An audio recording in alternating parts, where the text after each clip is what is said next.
One of the guiding principles of my hobby life is that I always want my armies and warbands and gangs to be unique. They don't have to reinvent the wheel, but I do like them to reflect my own preferences and creativity. With the incredible range of choices available today, it's never been easier. I recently decided to remake my Goliath gang for Necromunda, and the experience made me realize that we are living in a golden age of miniatures, and today I'm going to show you why I think that. Let's start from the beginning.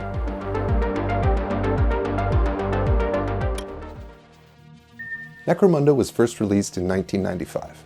Set in the same universe as Warhammer 40k, Necromunda gave fans a chance to see beyond the big battlefields and armies to play as the petty criminals and gangs who inhabit the hive cities of the Warhammer universe. Necromunda was based on an earlier game called Confrontation, which was a bit more complicated and had more RPG elements, but pretty much the same feel as what Necromunda would eventually have. Confrontation, in turn, was pretty clearly influenced by 2000 AD, a British comic book series from the 70s and 80s that had a huge influence on science fiction at the time. If you haven't heard of 2000 AD, you might be familiar with its most famous spin-off character, Judge Dredd. These comics are likely where many of the concepts came from. Gritty punk gangs fighting it out in a dystopian world, the massive megacity one from the Dredd comics becomes the hive cities of Necromunda, etc. You can even still see some stylistic nods to Judge Dredd in the modern day designs of the Necromunda Arbites models. But by the time that Necromunda was released in 1995, Necromunda had a new faction that were the poster children of the game, and in my opinion, they gave Necromunda as a setting a new distinct identity that was unique. I'm talking, of course, about the Goliaths.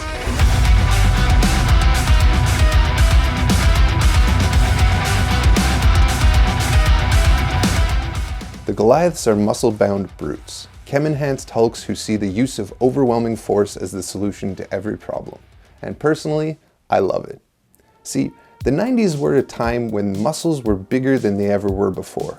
And nowhere was this more clear than in the worlds of pro wrestling and bodybuilding. Bodybuilders were big in the 70s and 80s, but in the 90s they were somehow even larger. With the rise of something called the mass monster, all of a sudden these guys looked like freaks made in a lab. It made perfect sense to introduce a faction into your futuristic dystopia that extrapolates on that idea and envisions a future where human beings who want to gain freakish size and strength can reach even greater extremes. So when I first got into Necromunda nearly 6 years ago, one of my first purchases was the starter box of the 2017 re-release of the game. And once again, Goliaths were at the forefront. I painted some of them up and I thought they were pretty cool, but as time has gone on, I felt like revamping this force and making them a much more dynamic gang. So let's do that. Now, the first thing that I wanted to do was make myself a champion with a heavy weapon to add some fire support to my gang. And what better weapon than the heavy bolter? Luckily, I had an extra heavy bolter lying around from an old Space Marine, so with a sharp knife and a hobby saw, I was able to clip that free from the Space Marine shoulder pad attached to it. This is the first reason why we're in a miniatures golden age, the abundance of plastic kits. Now back in the day, to kitbash a custom model, you sometimes had to deal with metal models, which is a total nightmare. I literally have half-sawed metal models that I abandoned midway through converting them because it's such a pain. But cutting through plastic is actually quite easy and fun. So easy and fun, in fact, that I decided to make this guy taller by adding him some new legs. I briefly considered using some corpse grinder legs, then decided to just cut up and extend the regular Goliath legs. So I cut off his foot and cut above the knee as well. I stuffed some putty in there and then stuck them back together. A nice lump of putty above the waist also helps to lengthen out the torso and give him an overall taller and more imposing posture. I squished his upper body on there, then put the head on too. Nice. To make this guy look extra strong and armored, I put a bunch of armor plates on him, one on each shoulder and one on each leg. I really think this gives him a cool appearance that's different from the average rank and file guy, and with his higher stature, he really looks like a champion. He's left with these gaps on the back though, but instead of filling those in, I'll just use the old veteran move of covering them up with some pouches and a pistol. Nice. Let's take a look at today's sponsor, Private Internet Access. Watching Netflix without private internet access is a bit like paying for a business class ticket for a flight, then being told you have to sit in economy.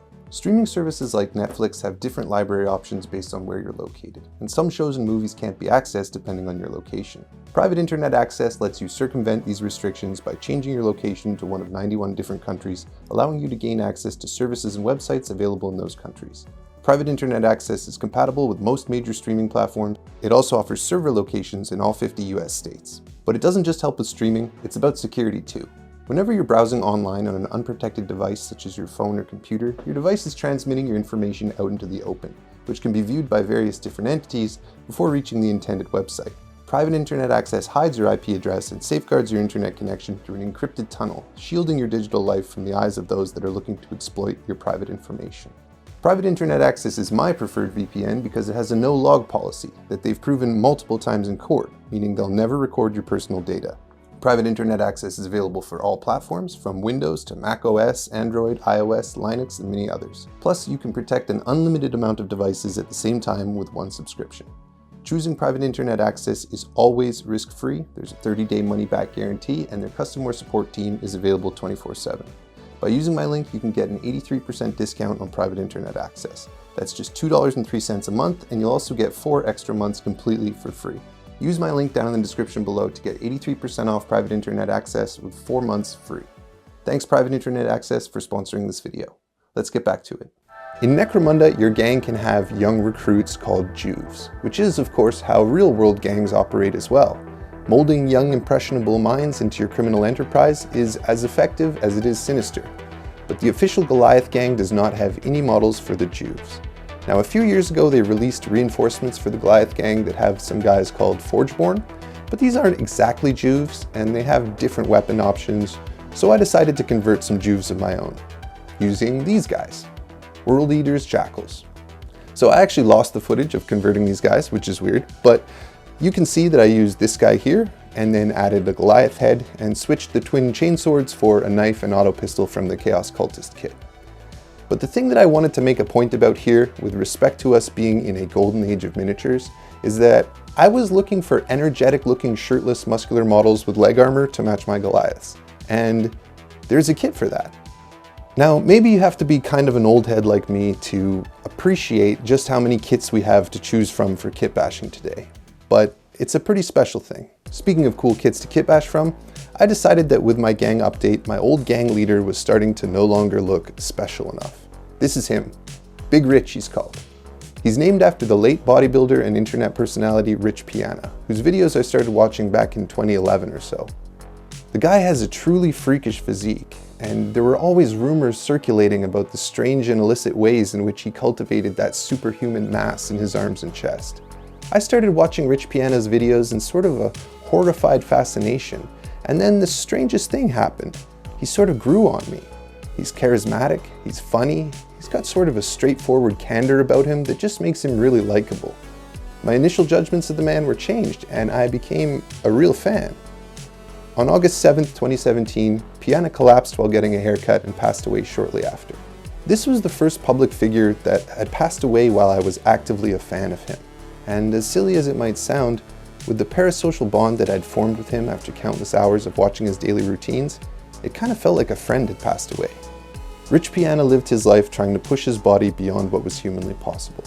And I don't doubt that if he were reincarnated as a youth in the hive slums of the 41st millennium, he'd be drawn to the Goliath gang.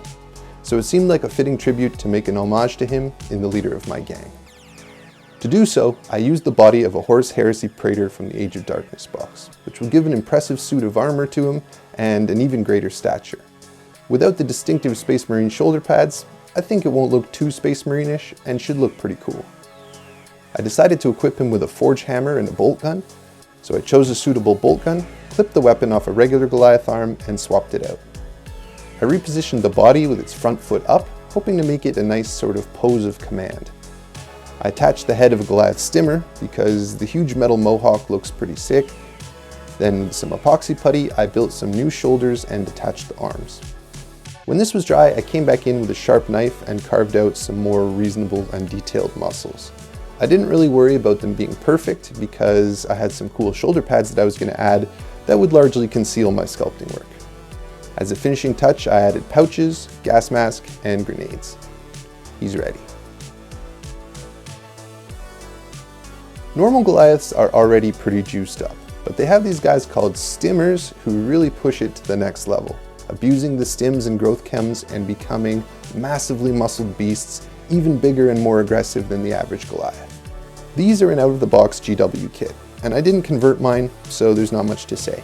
But the thing about stimmers is when you're taking a super high dose of chems, you're prone to random mutation.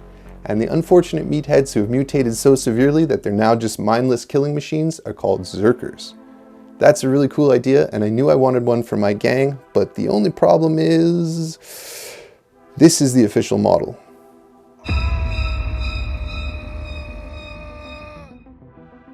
Now, I don't like to hate on the creative work of others, but this model just doesn't do it for me. Something about the face, maybe? I don't know. But here's my final point about why we are in a golden age of miniatures. There's so many third-party alternatives. RTLW, for example, makes this guy called a Chemfist Brute that would be an awesome alternative to the GW Zerker. But I decided personally to go with one that I found on Cults 3D, made by a small creator called 55mm. I think this one is awesome, and I know a lot of you guys are alienated by 3D printing, and I get it. It's messy, it takes a bit of upfront investment, there's toxic chemicals involved, but you can't understate the incredible impact of small creators being able to share their digital sculpts with a wide audience without having to invest all the upfront costs to get their miniatures cast and manufactured. To be able to find a cool model that makes your force unique, send it to the printer, and have it in your hot little hands before the end of the day is something special. It just is. And I really like this model, so I ended up giving it a paint job that I'm really proud of. I think it looks incredible, and it ended up being sort of the centerpiece of my force. So here it is, my updated Goliath warband. I really love how these guys have turned out, and one of the things I'm most happy with, of course, is how they're a unique reflection of me and my preferences. Nobody else will have exactly the same gang as me, and I think there's some really cool bits in there that my opponents will get a kick out of seeing on the table. Well, I hope you guys have enjoyed watching this video as much as I've enjoyed making it. I want to give a huge thank you to my patrons for their continued support.